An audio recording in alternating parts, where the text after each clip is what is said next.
Olá, meus amigos e minhas amigas! Este é o podcast O Balde Pode! Hoje oferecemos o episódio de número 16.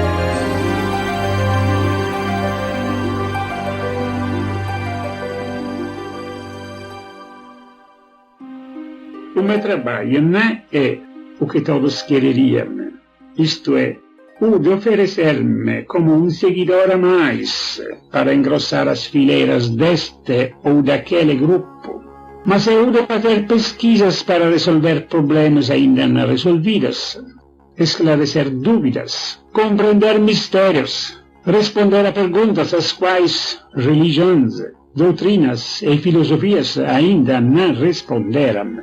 Disto se segue que a ideia comum do imperialismo religioso em busca de adeptos e seguidores não me interessa e não faz parte do meu trabalho. Falo bem claro.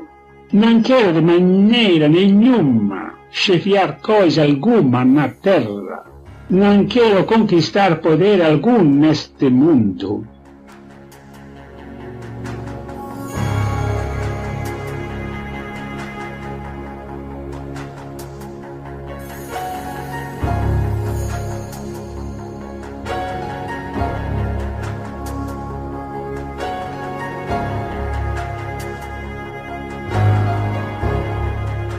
Olá, meus amigos, é uma alegria enorme estar mais uma vez aqui com vocês nesse nosso capítulo número 16. E está aqui comigo um grande companheiro nosso de Acreúna, Márcio Araújo. Márcio, como é que estão as coisas por aí, meu amigo? Olá, Clairton. É um prazer estarmos reunidos mais uma vez, estudando a obra do nosso querido professor Balde. Aqui em Acreúna, graças a Deus, estamos bem, contentes em participar mais uma vez desse estudo do capítulo 16. E eu vou convidar o nosso querido irmão de BH, o Guilherme Costa. É contigo, Guilherme. Obrigado, Márcio e Clairton. Uma alegria, viu? Bom, eu passo a bola aqui pro Neto, lá de Itaperoá, na Paraíba. Esse amigo que está fazendo essas capas maravilhosas do Balde Pod. Gente, reparem no design único dessas capas aí. Quanta alegria, quantas cores. É isso aí, Neto. Olá, meus amigos, muito obrigado, Guilherme, que bom que você gosta aí das capinhas. É uma arte que eu sempre faço logo após ouvir o Balde Pod, né? Eu faço a edição, ouço e depois vem a inspiração. Eu acho que os benfeitores espirituais, eles me inspiram a colocar essas imagens de acordo com o tema de cada podcast. E eu quero chamar aqui também para participar junto conosco a nossa amiga Gislaine, a Gi, que é a voz doce da leitura aí do Balde Pod. E engraçado, o Guilherme estava essa semana procurando saber se a gente conhecia alguém com a voz parecida com a voz de Deus. E eu fiquei rindo, qual que é a voz de Deus?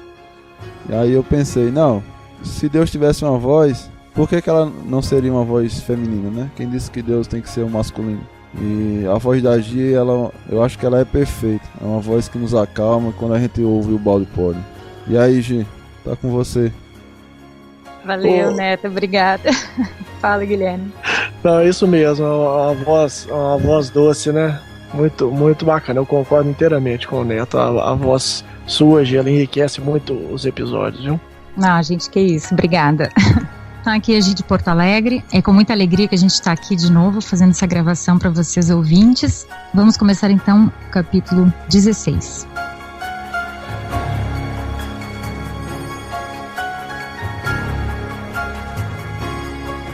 Este é mais um podcast do Portal Pensar.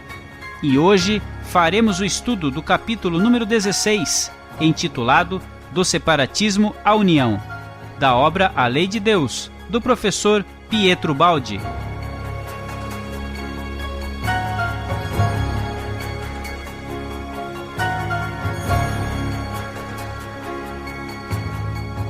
Agora vamos aos nossos recados e logo retornamos.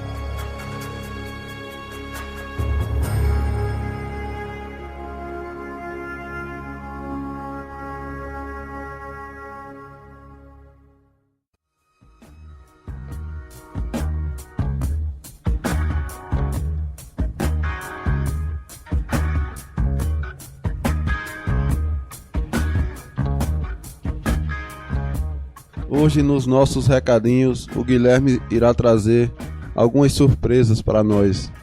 Fala aí, Guilherme, o que é que você nos traz aí? Isso aí, Neto. Demais amigos, vou contar para vocês o seguinte. Nós temos no próximo episódio aí uma surpresa muito legal que nós gravamos do capítulo 9 ao capítulo 16 com o Maurício Crispim, do Instituto IBIS, Instituto Brasileiro de Benemerência e Integração do Ser, que tem sede em Brasília e Goiânia. O Maurício Crispim é um estudioso da obra de Ubaldi, um cara muito divertido, muito bacana, muito sério, e traz pra gente conhecimentos com entretenimento e com seriedade também. Então, ao mesmo tempo instrutivo e divertido. Vocês podem entrar lá, fazer os cursos também no IBIS, podem procurar por Instituto IBIS com 2 Bs, IBBIS, IBIS no YouTube, que vocês vão ver os cursos do Instituto. Tem diversos cursos muito interessantes que vale a pena fazer. E o Maurício Crispim vai conversar conosco no próximo episódio, portanto vocês não podem perder. Temos também que divulgar aqui, viu, Neto? A entrega das obras de Ubaldi, as coleções completas que nós compramos para alguns amigos, alguns companheiros também pediram. E o sucesso foi tão grande que depois que eu contar aqui para vocês, eu vou falar dessa novidade que o Instituto Pietro Baldi preparou para nós. Mas foram coleções para o José Otávio, para quem a gente manda um abraço, lá de Campina Grande.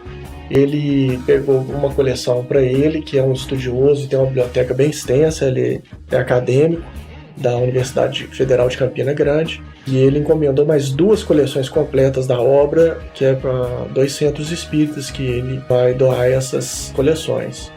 Nós tivemos também a Fraternidade Espírita Oswaldo Cruz, em Petrópolis, Instituto Religioso Nova Jerusalém, lá em Fortaleza, um abraço, irmã Aila, a Fundação Elio de Amparo à Criança, aqui em Belo Horizonte, o Centro Espírita Nosso Lar, em Igrejinha, Escola Igrejinha, no Rio Grande do Sul, a Escola Estadual José Cândido de Godói, em Porto Alegre, no Rio Grande do Sul, também para o Centro Espírita em Sabará, na figura do nosso amigo Alexandre, que levou a coleção lá para fazer essa doação. E o resultado foi tão bom, pessoal, que o Marquinhos, para quem a gente também manda um abraço lá do Instituto Pietro Baldi, ele criou uma promoção em que agora qualquer pessoa pode comprar a obra completa do professor Ubaldi com um desconto enorme.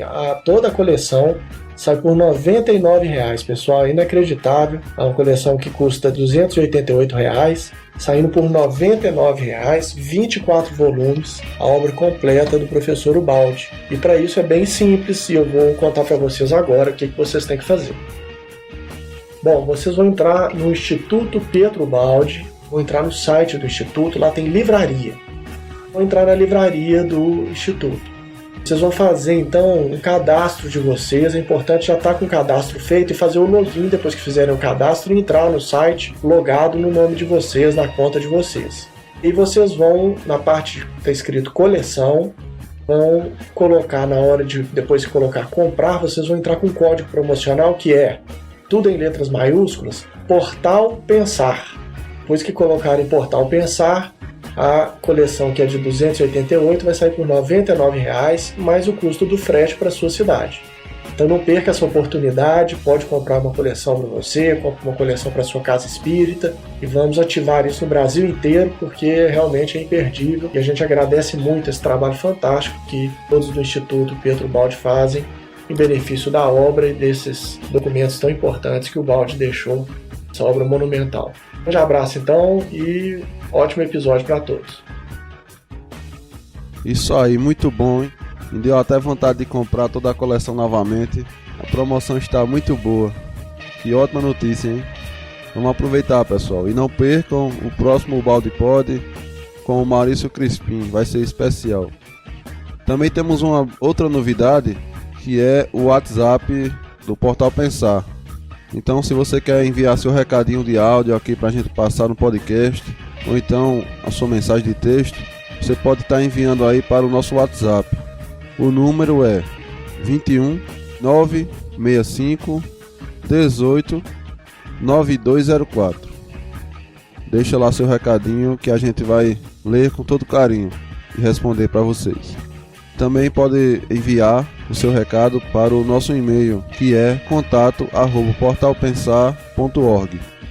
Um abraço a todos e vamos lá para o nosso episódio. Muito obrigado por estar nos ouvindo. Um grande abraço e sempre com Deus.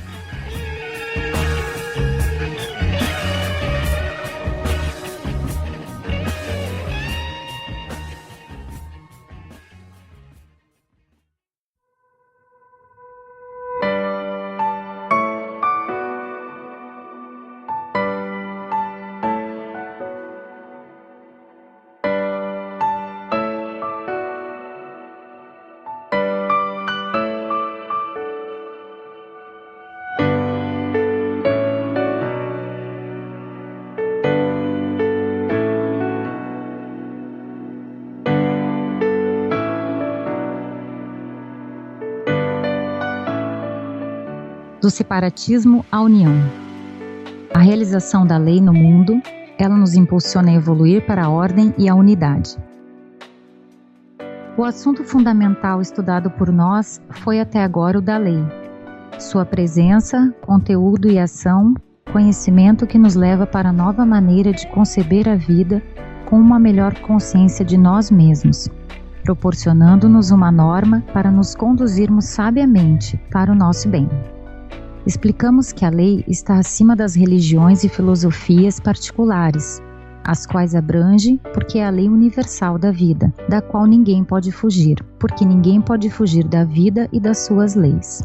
O que estamos expondo não é produto de nossa mente, mas de leitura que fazemos desta lei, e todos também podem lê-la, pois ela está escrita nos fenômenos da nossa existência, sempre presente no funcionamento orgânico do universo, porque não há coisa alguma que esteja distante do pensamento de Deus. O homem está muito apegado às suas divisões, porque sua forma mental, ainda dominante, é separatista, divisionista, de luta para vencer e dominar. Mas isso só tem valor no nível humano. Assim como o céu está acima da terra, igualmente a lei está acima das divisões e lutas humanas. Procuremos aprofundar-nos sempre mais no seu estudo, para a satisfação de que toda alma goza ao experimentar sempre mais o sabor das coisas do absoluto e da eternidade. Procuramos atingir esta satisfação para nós e para os nossos leitores. Essa é a nossa finalidade maior, e não a mais comum, ou seja, a de buscar prosélitos para o próprio grupo, ou de fazer propaganda para aumentar as próprias fileiras. Nossa forma mental é completamente diferente. Não estamos à procura de seguidores, porque nossos objetivos não estão na Terra. Por estranho que pareça, esta é exatamente a verdade. Estamos explicando, para quem quer compreender, como funciona a vida. Nosso maior desejo é que cada um fique satisfeito na posição onde se encontra, se esta lhe convém e disso esteja sinceramente convencido. O ser humano é relativo e cada um precisa acreditar, seja a verdade absoluta, a mais adaptada à sua forma mental. Realmente, são tão só pequenas ondas de superfície no imenso oceano do conhecimento. São pontos de vista, perspectivas particulares, experiências diferentes. Nada disso impede o funcionamento da lei de Deus, e nem que todos a sigam, dentro dela permanecendo, seja pelos caminhos do bem ou do mal. É maravilhoso observar como o pensamento e a vontade de Deus nos cercam de todos os lados, sempre nos guiando e impulsionando para o caminho certo, a nós e a todos os seres do universo. Para quem vive diante de uma visão desta envergadura e vastidão, qualquer poder terreno perde todo o valor, e todas as sagacidades humanas que possam atingi-lo não interessam mais, tornando-se tentativas inúteis.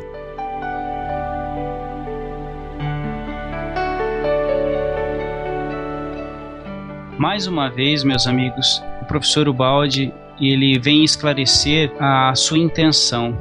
Fica muito claro que ele não deseja mexer com quem esteja satisfeito com aquilo que lhe convém, como ele escreve ali. Não só que convenha, mas que esteja sinceramente convencido. Aqueles que estão envolvidos em determinada filosofia, muitas vezes não ficam sinceramente convencidos. Eu, de minha parte, até onde venho estudando Ubaldi, é um crescente este convencimento, porque eu não encontro um ponto de separação, uma lacuna, né? Muito pelo contrário, né? Ele vem preencher imensas lacunas que existiam anteriormente.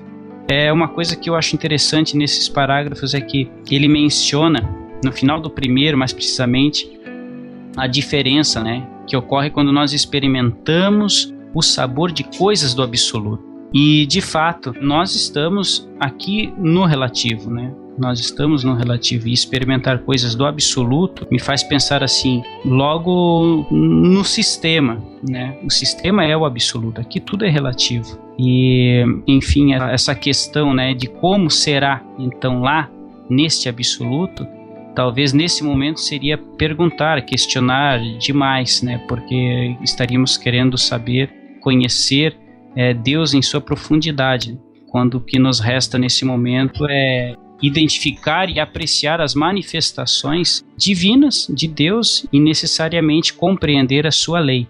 Compreendendo a sua lei, observando, constatando o funcionamento da sua lei, é que nós vamos experimentando um gostinho, né, desse absoluto. O que você acha disso, Guilherme?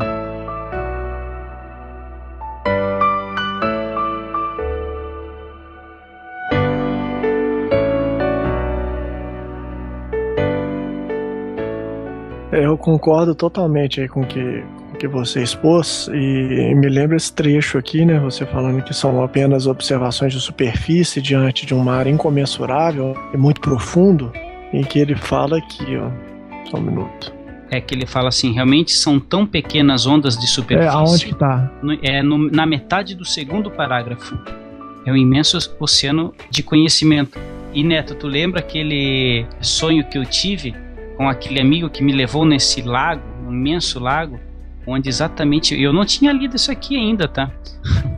Esse amigo, ele mergulhou a mão dele no lago, levantou e escorreu uma pequena gota. E falou, olha Tom, isso é o que vocês têm de conhecimento na Terra hoje, em todas as ciências. E este imenso lago aqui é o que vocês devem mergulhar, se aprofundar ainda pela frente. Então, foi mais no sentido assim, né? Baixem a bolinha de vocês, tem muito feijão para comer ainda. Ô Tom, é exatamente esse trecho. Ele fala o seguinte, realmente são tão só pequenas ondas de superfície no imenso oceano do conhecimento. Essa visão de síntese que o Ubaldi traz, e que ele trata especificamente sobre a lei, ela traz pra gente, ela derruba o nosso senso de luta e de combate no campo das convicções espirituais, né? Porque ela realmente lança uma luz tão intensa em determinados campos do nosso conhecimento e da nossa conveniência de conhecimento, que uma das resultantes imediatas é realmente a deposição das armas de luta e de convencimento. Tanto que eu acho que é uma experiência comum àqueles que estudam o Ubaldi, do desinteresse profundo de debater no espírito de luta e de convencimento. Se a energia da pessoa é nesse sentido, normalmente a pessoa que estuda o Ubaldi, ela aguarda, porque ela sabe que não adianta investir nesse campo ainda, né? Mas você foi agora exatamente num ponto que eu venho vivenciando, sabe? Quando eu sinto que a pessoa ela não tem a mínima, não abre um mínimo campo mental assim de diálogo, eu não vou te dizer assim que é desanimador, mas a gente acaba apaziguando, tendo calma, porque você não me impulsiona a empregar energia né? Porque você sente exatamente isso, você sente aquele campo mental de bloqueio como uma barreira, né? E se o terreno ele é árido, né? Não adianta, né? A gente semear ainda, né? A gente vai semeando naquele terreninho que proporciona o mínimo, né? De humus, né? Mas isso é o momento que a gente vai atingindo. Confesso para ti que no início não, a gente quer e fica realmente extasiado com a quantidade de informação e quer dividir, compartilhar com vários amigos. Mas num segundo momento, realmente a gente já tem essa sacada aí. Neto, vou te chamar agora, meu amigo lá de Itaperuá, pois não?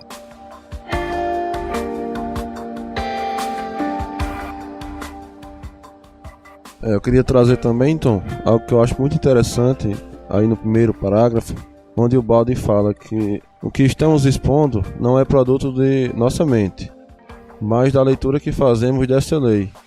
E todos também podem lê-la, pois ela está escrita nos fenômenos de nossa existência. E quando ele fala aí que todos podem ler essa lei, realmente é verdade. E eu acho que essa é a causa dessa grande divisão de várias religiões. Porque cada pessoa, ela vê um aspecto dessa lei e acha que está vendo a totalidade. Mas a nossa mente pequena como é, e nossa evolução ainda rasteja ainda na Terra, é claro que a gente não vai conseguir abranger Deus no todo, no total. Não cabe na nossa mente. E pela vaidade, pelo nosso instinto, né, que a gente traz desde o animal, né, do animal ele querer se pôr em destaque para conquistar o espaço ali no seu meio, a gente também tenta conquistar esse espaço e querer ter essa totalidade e não aceitar muitas vezes que outros irmãos também possam ver outros aspectos da lei. A gente sempre acredita que o que nós sabemos é o máximo. E quando surge alguém mais inteligente que consegue ver de outra forma e expor algo mais, a gente não aceita. A gente fica rancoroso e começa a degredir o irmão, dizer que está errado. E é essa mentalidade que temos, que o Baldi fala nesse capítulo, que nós temos que vencer, né? Porque não conseguimos abranger o todo e por isso devemos absorver cada contribuição de cada irmão, de cada estudioso, né? Que abre os olhos e vê essa lei de Deus em nossa vida. Perfeito, Neto, muito obrigado. Aqui, deixa eu só dar um para-casa aí pro Neto, será que ele vai encontrar? Porque o Maurício Crispim, ele nos fala a respeito das expressões de Deus como amor, lei, verdade e vida. Que são, Deus é imanifesto, né? Nós sabemos disso, Deus transcendente é imanifesto. Mas nós percebemos que o Maurício Crispim ele apresenta essas feições de Deus, da divindade para nós de uma maneira muito interessante nos cursos dele. Se a gente conseguisse encontrar isso, a gente de repente poderia aí, o Neto, inserir o áudio em que ele fala, né, Deus como expressão é lei, Deus como síntese é amor. Eu vi essa semana essa aula, na aula 7. Isso, pois é. Então salve esse áudio aí, vamos ouvir o Crispim falando sobre essas manifestações de Deus. Eu não sei exatamente como é que ele chama, mas é muito enriquecedor a gente pensar que Deus está ao mesmo tempo tão presente no universo através dessas suas manifestações do amor que nós sentimos, da lei que está presente e tudo comanda, da verdade que supera todas as dissensões e distonias do homem, da humanidade na busca por um consenso, e da vida que brota em todas as coisas, né? Desde no mineral até os arcanjos, a vida está palpitando, sempre em movimento.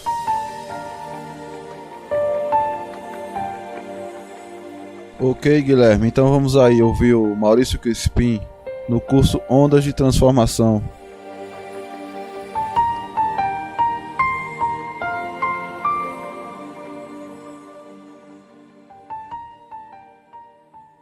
Vamos recordar primeiro Deus, o Espírito e a consciência. Não esqueça que a gente sempre faz uma distinção entre espírito e consciência.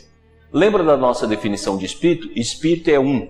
Como fala Paulo de Tarso em várias das suas epístolas, o espírito é um. E como diz Jesus também no Evangelho de João, Pai, que eles sejam um, assim como nós somos um. Então o espírito é um. Esse espírito sendo um, na verdade, ele é formado, como nós já falamos tantas vezes, né? De Deus, individualidade, totalidade e unidade. A individualidade, cada ser é único. Então por isso que está aqui, individualidade, cada ser é único. Totalidade, todos os seres são semelhantes uns aos outros. Ou seja, aqui nós temos a semelhança. Unidade, aqui nós temos a imagem, a unidade no amor, o que cria a unidade e o amor. E Deus, Deus Pai. Então o Espírito é Deus, unidade, totalidade e individualidade. Consciência é nada mais do que a contração da individualidade e da totalidade. Então consciência é um atributo da queda. O Espírito é um só, formado de Deus, unidade, totalidade e individualidade. A consciência, no momento que a contração da consciência pelo processo da totalidade e da individualidade, surge então a consciência. E essa consciência vai se contraindo até que ela chega a ser uma consciência atômica, uma consciência espaço-temporal. A partir daí, então, nós temos a matéria. Então, todos os níveis de consciência se manifestam em nós. A consciência física, a consciência vital, a consciência mental, a consciência intuitiva, a inconsciência iluminada, a consciência superior. São níveis de consciência que existem dentro da nossa alma que vai ter o seu campo mental correspondente. Então é importantíssimo a gente fazer a diferença. O que nós estamos chamando aqui de espírito é espírito com letra maiúscula. Espírito no sentido do ser, do ser real, do ser único, o ser que tudo transcende, formado de Deus, unidade, totalidade e individualidade. Agora, o que nós chamamos de consciência são estados coletivos individuais no processo de descida. Os campos mentais são reflexos desses campos de consciência. E os campos físicos, os campos vitais, são reflexos do processo da evolução e dessa própria mente. Então, antes da consciência existe o espírito. Antes da mente existe a consciência. E antes da matéria existe a mente. Então a mente tudo coordena, por isso que a mente é capaz de interagir, tudo é uma substância só. A matéria, nós poderíamos falar que a matéria é o espírito, a substância espírito na sua fase negativa, e o espírito é a mesma substância no seu sentido positivo. Entre elas eles vão ter graus de consciência, que é o que nós temos estudado. E consequentemente nós temos então Deus. Deus nós já falamos também várias vezes. Deus como princípio é lei. Deus como essência é amor. Deus como ser é a verdade. E Deus como substância é vida. Então quando o Senhor Jesus fala, conhecereis a verdade vos libertará, Ele está indicando que nós conheceremos Deus. É a mesma expressão que Ele também diz no Evangelho de João. Todas as palavras que eu ensinei, ouvi de Ti, Senhor. A palavra de Deus é a verdade. Então Deus como ser é a verdade. Deus como substância é a vida. Deus como essência é o amor. Deus como princípio é lei.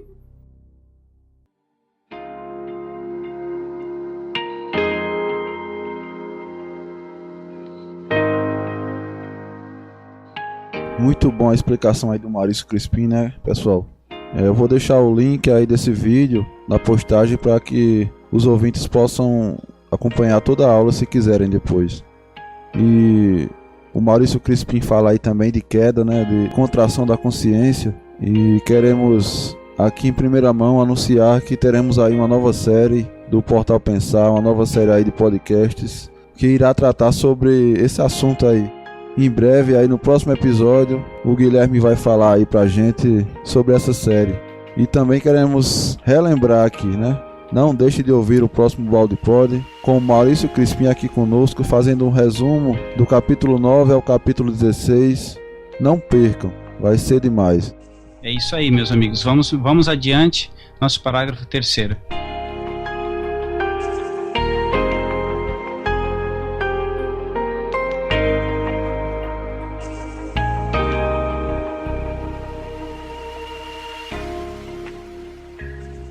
Nós podemos oscilar livremente de um polo para o outro, do bem para o mal, da luz para as trevas.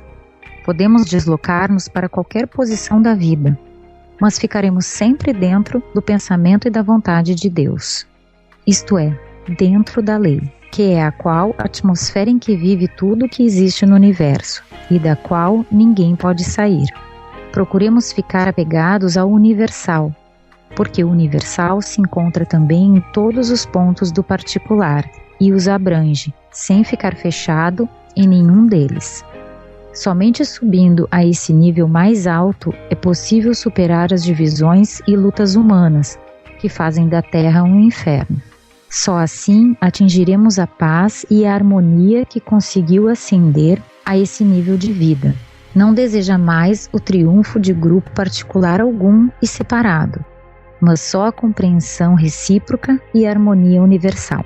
Procuramos, assim, demonstrar para nos convencermos que só podemos alcançar a maior alegria de sairmos do estado de separatismo, luta e desordem que tanto atormentam o mundo, encaminhando-nos sempre mais para a unidade, a paz e a harmonia, princípios fundamentais da lei.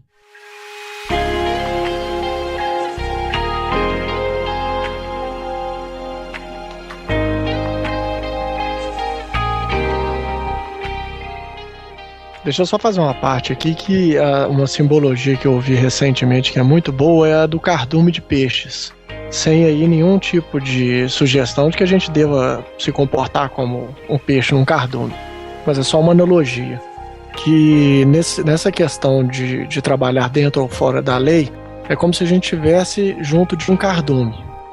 E esse cardume representa para nós, de uma certa forma, uma expressão da lei no ambiente onde a gente está. A gente querer sair e se rebelar e nadar sozinho, nós podemos ir contra a corrente, nós vamos esbarrar nas pedras, a gente vai se ralar todo, vamos enfrentar sozinhos os predadores do caminho, mas o rio não vai deixar de nadar em direção ao mar, na direção que ele estava, e principalmente nós não vamos mudar a substância em que nós estamos, que é a água. Nada na água muda e o destino do rio permanece o mesmo, embora a gente queira eventualmente nadar contra a corrente e longe do cardume, distantes da lei, no campo social em que a gente se encontra. Então essa analogia permite a gente perceber que a lei ela é realmente inexorável e ela vai estar agindo para todas as pessoas de qualquer maneira, independente de sua escolha. Sim, Guilherme, eu concordo plenamente. Outra coisa aqui desse parágrafo, ó, o professor chama a atenção, né, nossa, e nos orienta a ficarmos apegados ao quê? Ao universal. Por quê? Né, esse pensamento universalista, justamente porque isso vai nos impedir de ficarmos, muitas vezes, lamentavelmente, fechados dentro de um ponto particular. E, ficando fechado dentro de um ponto particular, impede que nós possamos subir a este nível que ele menciona, a um nível mais alto de consciência. Né? E esse nível mais alto de consciência vai transformar, vai tirar a Terra deste inferno, como ele menciona ali. Acho muito interessante quando o professor é bem enfático nessas partes, assim, quando ele caracteriza bem, né, as dificuldades aqui neste planeta. Podemos seguir.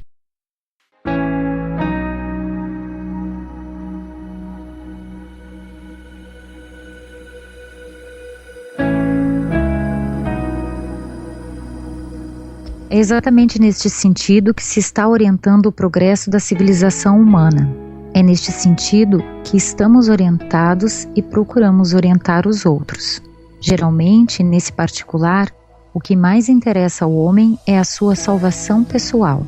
Para atingi-la, ele acredita ser necessário apenas pertencer ao seu grupo, que pode garanti-la, porque possui e contém toda a verdade, ao passo que os outros grupos contêm todos os erros. Assim, imaginando possuir toda a verdade, o indivíduo fica satisfeito, porque sua salvação está assegurada, e esta é o que mais lhe importa, enquanto os outros, possuindo somente erros, estão perdidos. E essa certeza para ele é muitas vezes também motivo de satisfação. Assim, quando o indivíduo sustenta seu grupo e a verdade que este possui, fica livre para viver sua vida como melhor lhe convém. Praticar na vida os princípios de uma religião que, na sua forma particular, reproduzem mais ou menos os princípios gerais da lei, já é outra coisa, menos urgente, que se pode também pôr de lado como secundária. Mas, de fato, a lei representa o verdadeiro, o mais precioso conteúdo das formas e crenças de todas as religiões. Entretanto, se estas não são usadas na Terra como um meio para realizar os princípios da lei, a presença delas é inútil, porque fica frustrado seu objetivo principal, ou seja, guiar-nos e impulsionar-nos para os justos caminhos, levando-nos a Deus. Este objetivo principal é a que aqui estamos pregando, procurando não exclusividade e condenações, mas compreensão e união.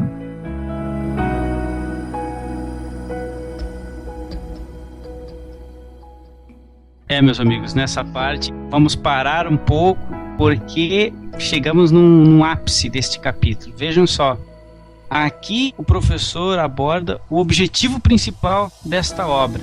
Vamos nos ater à informação. Veja a maneira serena e tão incrível a maneira com que o professor ele é objetivo, nos explica e diferencia para que serve a religião.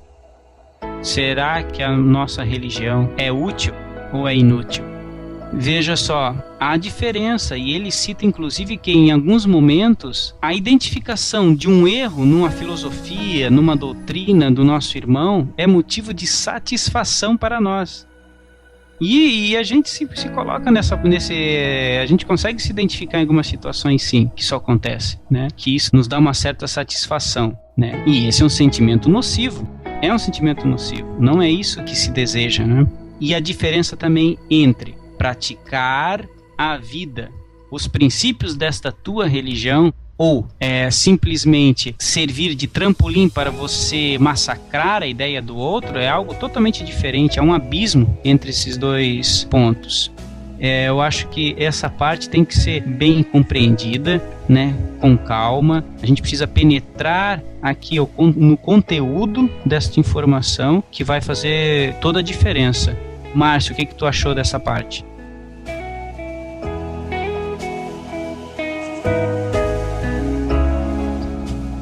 Tom, interessante essa colocação do professor, e que a gente já vem ouvindo constantemente várias vezes, já desde o nosso início diante da doutrina, um comentário que a espiritualidade nos traz no Evangelho. Ele nos alerta que as religiões, ela tem como objetivo nos reconduzir a Deus. E se ela não estiver atingindo esse objetivo, ela está falhando, porque ela tem como objetivo reconduzir, religar, literalmente, a Deus. Então, quer dizer, nós evoluídos, tendo-nos que agora percorrer esse caminho evolutivo de retorno ao ser amoroso de Deus, a religião tem como objetivo isso. E muitas das vezes nós estamos utilizando a religião como marco divisor, como marco de perseguição aos nossos irmãos. E nós estamos observando isso em todo o planeta. Só que a religião ela tem como objetivo contrário, nos reconduzir a Deus, nos alertar para esse problema. E o professor, nessa passagem, ele maravilhosamente nos conduz a esse raciocínio. Ele deixa aqui bem claro, a lei representa verdadeiramente o mais precioso conteúdo das formas e crenças de todas as religiões. Entretanto, se essas não são usadas na Terra como meio para realizar os princípios da lei, a presença delas é inútil. Olha só o que o Evangelho já nos alerta. Se nós não estarmos sendo reconduzidos a Deus através da nossa religião, daquela que professamos, ela está falindo. Consequentemente, nós estamos, mais uma vez, falindo perante essa oportunidade bendita de evoluirmos. Sabe o que esse comentário seu me lembra? É a afirmação de que o Baldi é o primeiro e será conhecido no futuro como o primeiro cientista do espírito. Como ele trata da lei, do estudo da lei, se as religiões tivessem essa visão de si mesmas, no sentido de fazerem o mesmo esforço que a ciência faz por renovar-se, ainda que com muita dificuldade, porque ela também está sujeita a dogmatismos, a religião avançaria muito na busca da verdade, avançaria muito na sua própria evolução, se apegando ao estudo da lei e da interpretação da lei, sempre mostrando faces novas diante da nossa evolução, diante da evolução do nosso conhecimento, das nossas abordagens. Então, isso me lembra bastante o Baldi cientista e o esforço que as religiões deveriam fazer para se manterem atualizadas na interpretação religiosa, como a ciência o faz em relação às coisas físicas e materiais. Guilherme, eu gostei mais ainda do que o professor Maurício comentou conosco uma vez, que o Baldi é o primeiro cientista do mundo interior, né? Você falou primeiro cientista do espírito. Eu achei mais interessante, o primeiro cientista do mundo interior. E realmente, eu acho que vai ser reconhecido e em breve, viu? Em breve, não vai levar muitos séculos, vamos dizer assim. Pegando o ponto que o Márcio falou, né, sobre o Evangelho. E me lembrou também a figura do Cristo. Né, quando ele veio, as pessoas esperavam que ele ia ser um rei e dominar e impor as suas ideias, né, para que todos aceitassem, e seria o vitorioso, né, dessa forma dominando. A gente transferiu essa mesma ideia para as religiões. Hoje a gente espera uma religião que vai vencer as outras. E cada um quer que a sua seja melhor do que a outra e seja certa. Pegando o que o Guilherme também falou sobre a ciência, eu acho que a postura correta que deveríamos todos os religiosos tomar é a postura da ciência, porque ela estuda as leis da natureza e não se impõe uma coisa a outra. A cada descoberta, numa área e noutra área, eles usam essa contribuição para um resultado só. Quando uma teoria derruba a outra, então ninguém fica sustentando aquela outra teoria. Se foi comprovado que aquela teoria está errada, então assumimos a nova posição e diante disso buscamos progredir mais. Mas a religião não, ela procura uma derrubar a outra e ainda estamos esperando uma que venha vencer todas as outras. Talvez o espírita, muitos deles têm essa ideia de que o espiritismo vai ser a religião do futuro que vai dominar e vai estar com a verdade. Então eu falo isso para mim mesmo, e eu acredito que grande maioria ainda tem essa ideia separatista, e é uma coisa que eu procuro trabalhar em mim, né? Eu não sou perfeito ainda, e a cada momento em que eu vejo que estou agindo desse lado, eu tento me corrigir e procurar a postura certa. Deixa eu falar uma coisa que eu vim pensando essa semana, já que o Neto mencionou a palavra religioso.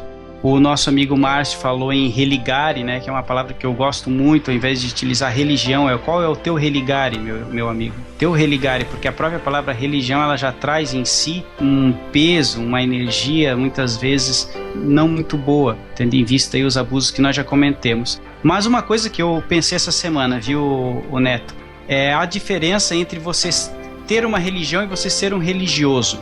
Nesse meu raciocínio, para mim ser um religioso, eu teria que ser um ser que consiga ligar as pessoas, ligar aos meus irmãos, a quem me cerca, a minha família, a minha esposa, o meu filho, ou a minha comunidade onde eu trabalho, à lei. Se eu consigo fazer isso, se eu tenho essa capacidade, eu posso me definir como um religioso. Caso contrário, eu tenho uma religião, até o ponto que você não vai mais precisar ter uma religião. Você vai saber e compreender a lei de Deus e vai se movimentar melhor nela, como a gente já viu em episódios anteriores. Mas ser religioso, para mim, é isso. Então eu posso ser um presidente de centro espírita, um padre, um pastor e não ser um religioso. Não ser um religioso. Eu tenho uma religião e estou liderando aquele grupo. Mas o religioso, neste meu raciocínio, é aquele que tem essa capacidade de fazer aderir, conseguir que um grupo consiga uma adesão, né, e consiga essas pessoas também se movimentar bem, né? Não é ser aquela pessoa que consegue reunir um grupamento de pessoas para construir algo aqui na matéria tão somente. Não é isso. Religioso é esta pessoa que consegue, como se fosse assim, né, conseguir lançar uma teia, e aí vem aquele grupamento todo e se liga, né, nesse religare. Então seria para mim alguém religioso.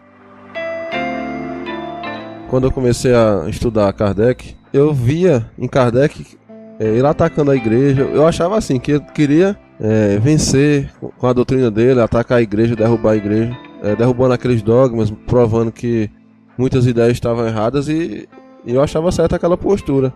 Mas só que eu não conhecia Kardec, estava só iniciando. E com o Baldi agora, eu consigo entender mais ainda a ideia de Kardec, que ele foi um homem que não quis fazer isso, mas sim mostrar algo que estava errado, que estavam fazendo com que as pessoas desacreditassem na religião em vez de contribuir.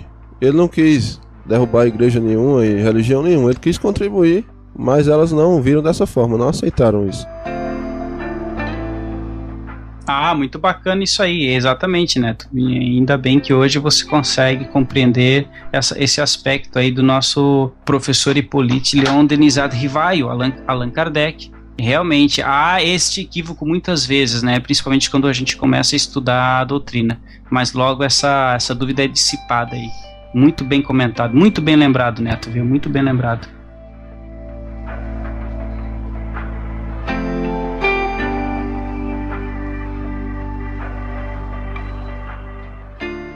De fato, como agora dizíamos, é nesta direção que está orientado o progresso da civilização humana. Um dos maiores problemas que o mundo de hoje tem de enfrentar e resolver é o da unificação em todos os campos: político, econômico, demográfico, religioso, social. Com a vida que se vai concentrando cada vez mais nas grandes cidades, o homem tende a adaptar-se a formas sempre mais estreitas de convivência social. Mas ele, como resultado do seu passado, está ainda fechado numa psicologia estreitamente individualista, que o isola dos outros, enquanto a irresistível vontade da lei é que ele chegue a unir-se com os outros para formarem todos juntos a grande unidade coletiva da humanidade. A evolução quer que todos os egocentrismos separatistas, fundidos num estado orgânico, numa situação futura da humanidade. Mas a isto o indivíduo de hoje se rebela, temendo perder a sua liberdade. Então nascem revoltas, choques com os vizinhos, atritos recíprocos, mas também adaptações, porque este é o caminho marcado pela lei e dele não se pode fugir. É assim que, como nunca, hoje se tomou vivo e atual o problema das relações entre os seres humanos, entre as diferentes camadas sociais, entre as divergentes forças e impulsos coletivos. Na história da vida do homem, venceu e dominou até agora o princípio do individualismo, pelo qual o ser vive isolado, como num castelo, fechado no seu egocentrismo e armado contra todos. Um ser cujas relações com os outros não podem ser senão de luta, de ataque e defesa, para dominar a fim de não acabar escravo, num estado de guerra permanente. Este sistema é gerador de reações e contra-reações contínuas, de vinganças, ódios e dores sem fim, método de vida selvagem, útil para desenvolver uma inteligência elementar de tipo inferior, que reina nos níveis baixos da animalidade, mas não mais apropriada para elevá-la ao nível evolutivo superior que a humanidade está agora atingindo. A nova sensibilização nervosa e psíquica do homem civilizado pode e poderá cada vez menos suportar os ferozes métodos de vida do passado, com todas as suas tristes consequências. Vemos assim que está na vontade da lei, como na natureza mesma das coisas, que o homem, com o progredir da civilização, não pode deixar de aprender a arte difícil da convivência. Ele se sente atraído pelas vantagens encontradas nas grandes cidades, mas ali tem de viver junto com os outros, não mais como indivíduo isolado no campo, mas como elemento do organismo social. Esta mudança de ambiente constrói novos hábitos, antes desconhecidos, de relações recíprocas. O ser vai assim adaptando-se a novas formas de vida organizada, mais complexas, que constituem a sociedade. Nesta, ele propende e destina-se cada vez mais a desaparecer como indivíduo isolado e reaparece como célula de unidades coletivas múltiplas, sempre mais vastas. O mundo se transforma para ele, que desse modo tem de aprender novas lições, adquirir novas qualidades, correlatar-se a novos pontos de referência, possuir valores diferentes e julgar com outra psicologia. O valor do homem do campo, que consistia em saber defender-se e trabalhar fisicamente, em caçar e matar, tende a se transformar-se no valor do homem dos grandes centros civilizados, que consiste em saber movimentar-se, conduzir-se, trabalhar e pensar, conforme regras que o enquadram numa disciplina indispensável. Realiza-se assim a evolução. O que é a evolução, senão uma sempre maior realização da lei? E qual é o conteúdo da lei, senão, antes de tudo, ordem e disciplina? Meus amigos, mais uma vez o professor Ubaldi ele faz uma viagem conosco, né? Ele começa lá atrás, vem num crescente, faz uma justa análise de até como nós nos organizamos hoje em dia nas grandes cidades, faz o comparativo com o homem do campo. Mas uma parte que me chama muita atenção aqui é quando ele fala desta nova sensibilização nervosa e psíquica do homem civilizado, que não poderá mais suportar as maneiras ferozes com que muitas vezes nós viemos conduzindo nossa vida no passado. Muito interessante essa parte.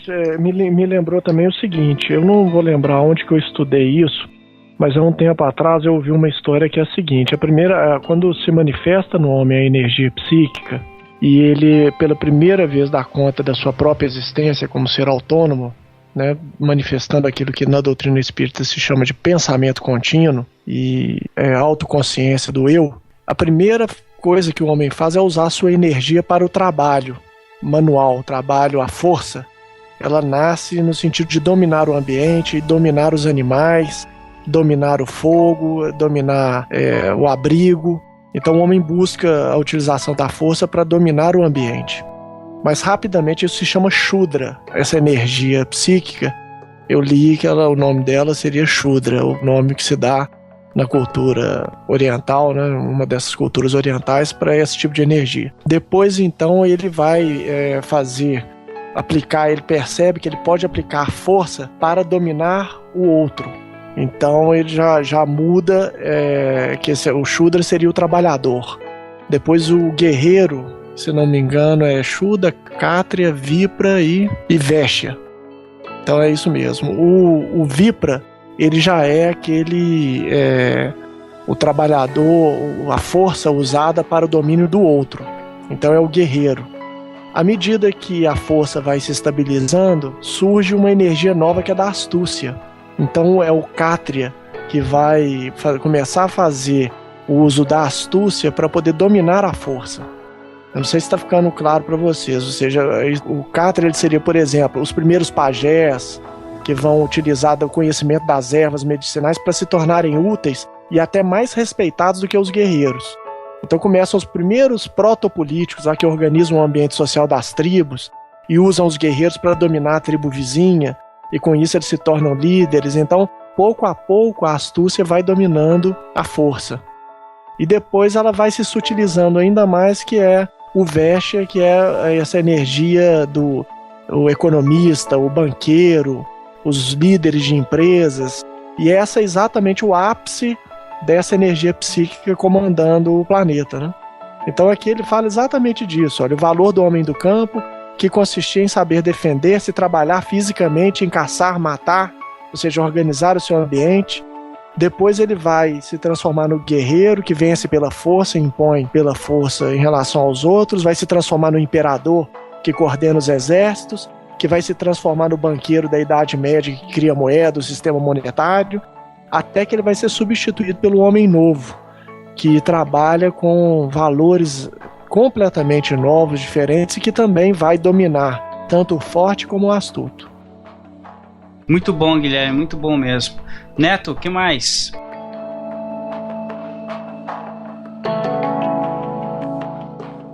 Pessoal, eu queria trazer aqui também uma contribuição do livro de Divaldo Franco, O Ser Consciente, que eu acho um livro que é bastante parecido com A Lei de Deus, de Pietro Ubaldi, né, que ele trabalha com a nossa consciência. O Despertar da Consciência, ele trabalha nesse livro de forma organizada e bem legal. E ele fala que muitos estão na consciência de sono, outros estão na consciência de sonho, uns já despertaram e outros é o ser consciente, outros já conseguem ter essa consciência e sabem que dessa forma, sendo conscientes, que é possível só assim ser realmente feliz. E tem uma frase aqui que ele fala sobre o ser que ainda luta para se promover. Ele fala assim: toda vez que alguém se promove, chama a atenção, mas não se realiza. Pelo contrário, agrada o ego e fica inquieto observando os competidores eventuais, pois que em todas as pessoas que se destacam vê inimigos, face ao próprio desequilíbrio, assim engendrando novas técnicas para não ficar em segundo plano, não passar ao esquecimento.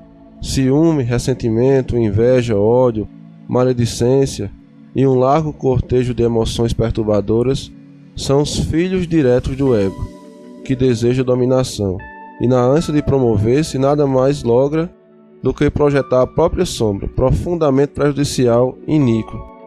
Então eu achei interessante que essas informações elas parecem muito com o que o Baldi fala nesses parágrafos aí atrás, sobre essa psicologia do ser involuído, né? De separação, e que precisa evoluir para uma conscientização universal e o respeito a todos.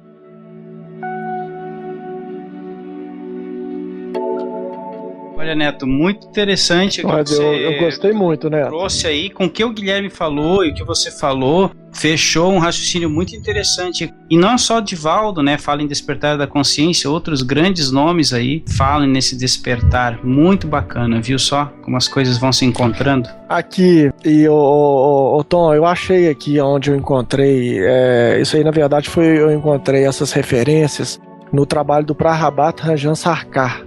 Ele foi um civil indiano, ele desencarnou mais ou menos até na época do Baldi.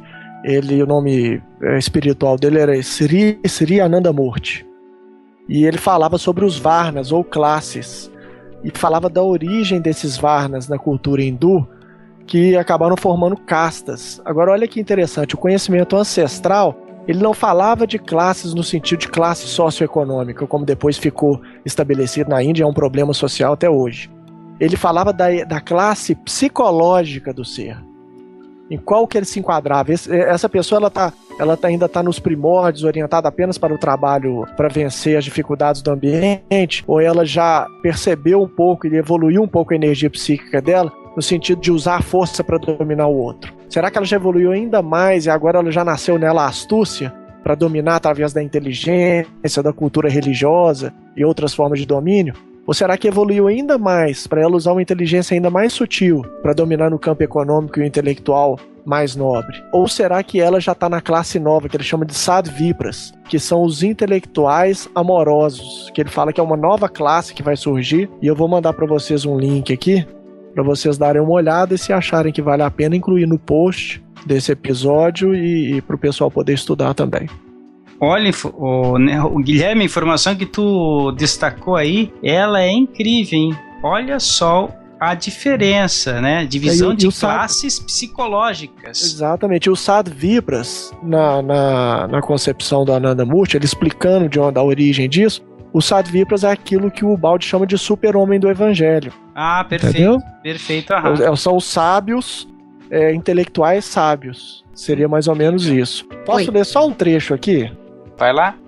Eles perguntam, né? Os Sadvipras, que são esses super-homens do Evangelho, como diz o Baldi, esse homem novo, em que ele se refere nesse capítulo também. A pergunta é: os Sadvipras pertencerão a alguma religião em particular ou serão filiados a alguma filosofia política? A resposta: eles não terão nenhuma filiação sectária, mas aceitarão, através de sua realização interior, a validade das crenças espirituais perenes e os valores humanos cardeais. Seus programas políticos não seguirão nenhum dogma político e serão baseados em experiência prática. Será pouco provável que eles tenham alguma filiação partidária. É coincidência ou não? Não, isso aí tá no texto. Isso aí vai estar no texto, viu, pessoal? No link do episódio. O link para esse apêndice aqui do site do Prout, que é Teoria de Utilização Progressiva, que foi um modelo econômico proposto por esse sábio indiano, que é muito interessante, é um modelo de nova era, com certeza. É isso, exatamente, modelo de nova era, viu? Olha só, é a diferença, né? Uma verdade ser perene. Não é aquela verdade que te serve até um determinado ponto. Chegou ali, tu precisa se agarrar em outra coisa. Não. Verdade perene, ela vai te conduzindo e não te deixa na mão. Você chega a um ponto da sua consciência, você continua utilizando ela ali. Muito interessante, Guilherme, bem bacana. Vou aproveitar então para mandar um abraço pro Sérgio Lavarini, com quem eu estive hoje, que me perguntou exatamente isso, viu? Então, Sérgio, se ouvir esse episódio, vai lá e confere o post sobre o Sadvipras, sobre as castas, que você vai encontrar muitas respostas para os nossos questionamentos da conversa de hoje. Ele é irmão do Rafael Lavarini, será? Não, eu acho que eles não têm parentesco, não, viu? Mas o sobrenome é o mesmo, né? Deve ter algum parentesco desconhecido, né? A família Lavarini é bem típica, né?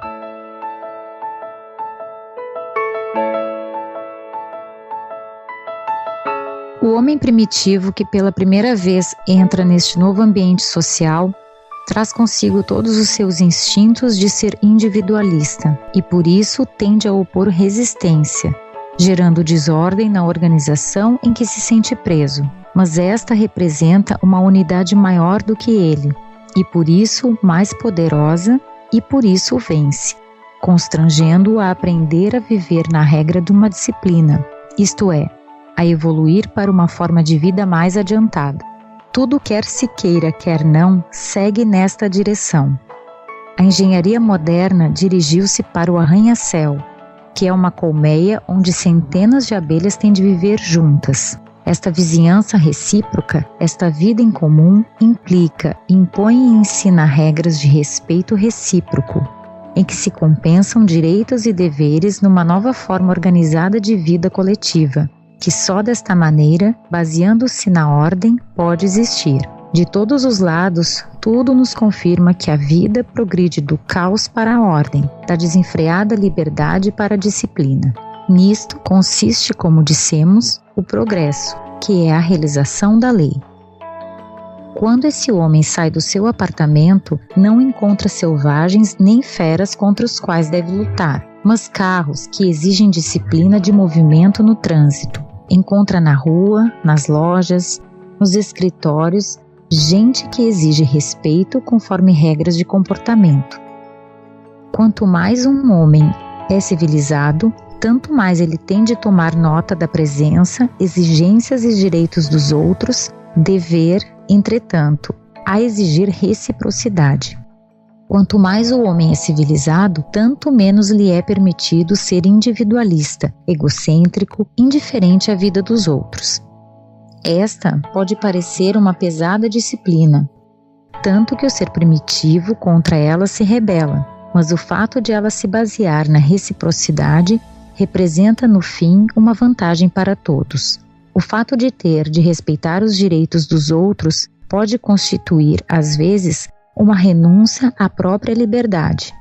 Mas esse sacrifício fica depois bem pago, quando por ele recebemos, como recompensa, respeito para os nossos direitos. Só o homem civilizado, que tem deveres, pode exigir os correspondentes direitos. O homem da selva, na sua absoluta liberdade, não possui direito algum que não seja o da sua força, que na luta o defende contra tudo. Ele está sozinho, desprovido de toda a defesa da organização social. Tudo isto é problema de ordem e disciplina, mas estamos ainda no começo desse processo de reordenação. A disciplina é ainda formal, exterior de superfície. Ela representa tudo o que o homem conseguiu alcançar até hoje, mas com o progredir da civilização, a ordem terá de tornar-se sempre mais substancial, interior e profunda, até transformar-se de simples regras de boas maneiras em compreensão recíproca, em psicologia de colaboração e unificação, até atingir o nível do amor para com o próximo, anunciado como meta final pelo Evangelho de Cristo. Este é o processo de descentralização do egocentrismo, que consiste na evolução da personalidade humana, que por este caminho se abre, desprendendo-se da prisão do seu primitivo egoísmo, desabrocha e floresce, até atingir o estado de altruísmo, isto é, da unidade em Deus, todos juntos e irmanados no mesmo organismo.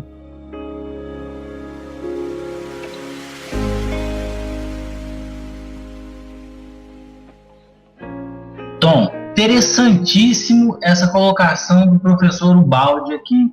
O que me chamou muita atenção, que se nós pegarmos a questão 798 do Livro dos Espíritos e substituirmos a palavra espiritismo, na qual Kardec pergunta, indaga aos espíritos superiores, e colocarmos como lei, como evolução, porque o Kardec faz a seguinte pergunta: O espiritismo se tornará uma crença popular ou ficará partilhado por algumas pessoas?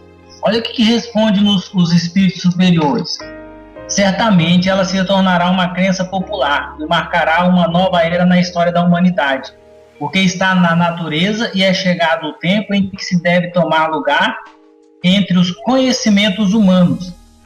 Maravilhosa essa resposta dos espíritos superiores, e ela vem mais embaixo nos chamando a atenção que aqueles irmãos que se contraporem a essa evolução serão arrastados e eles poderão se tornar ridículos. Olha só essa colocação maravilhosa que o Baldi nos faz. Justamente que a princípio nós usamos da força para a dominação, para o poder, para querermos nos sobressair, nós vamos chegar a um momento em que nós seremos convidados por essa lei a compreendermos que nós fazemos parte de um grande organismo, que devemos dar a nossa contribuição como organismo. Interessantíssima essa colocação do Baldi. E a gente começa a observar nesses espíritos amigos que de tempo em tempo vêm como missionários, todos esses missionários, esses espíritos superiores, eles tinham como ponto base a unificação. Eles não tinham como objetivo o desagregamento, não, pelo contrário, eles queriam a união.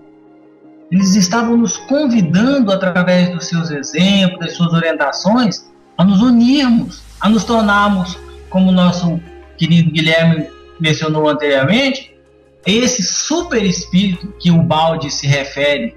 Então nós começamos a compreender que o próprio Cristo, né, ele fala aqui, né, que nós vamos chegar a um momento em que nós vamos compreender e colocar em prática o verdadeiro evangelho de Jesus, que é o evangelho da evolução, o evangelho do amor, o evangelho da unificação. Muito, muito interessante quando nós começamos a nos atentar para essas orientações. Não sei se isso vai colaborar, mas isso eu consegui absorver agora, achei super interessante. Claro, Márcio, muito bom essa questão 798, né? Ela também sempre me chamou muita atenção no Livro dos Espíritos. Para mim é fundamental a gente ter essa visão, e a gente está chegando cada vez mais num ponto que quase a gente nem mais precisa avalizar, né, tudo isso que a gente está estudando, né? Realmente há uma segurança muito grande quando nós fazemos esses cruzamentos, que você faz muito bem, nosso amigo Sérgio faz muito bem, o Rafael, o Luiz Felipe. É muito interessante que a gente tenha essa certeza de que esse é o caminho, é um bom caminho, compreender melhor a lei de Deus, e aos poucos a gente vai sabendo se movimentar melhor aí dentro dela. Vamos fechar então, meus amigos, o último parágrafo.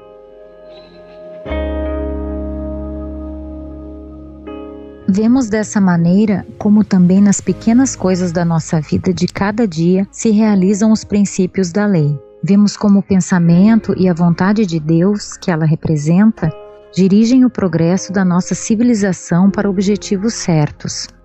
No caminho da evolução, quem é o mais rebelde contra a lei é o ser mais atrasado, e quem é o mais obediente a ela é o ser mais adiantado. O conteúdo da civilização é representado pela realização da lei, isto é, pelo grau com que conseguimos vivê-la, irmanando-nos com os nossos semelhantes. E quanto mais o homem for evoluindo, tanto mais terá de perceber que, para sobreviver na luta pela vida, há uma força mais poderosa do que a violência, a prepotência, a astúcia levada até a mentira e a traição. É a força da inteligência, da honestidade, da bondade.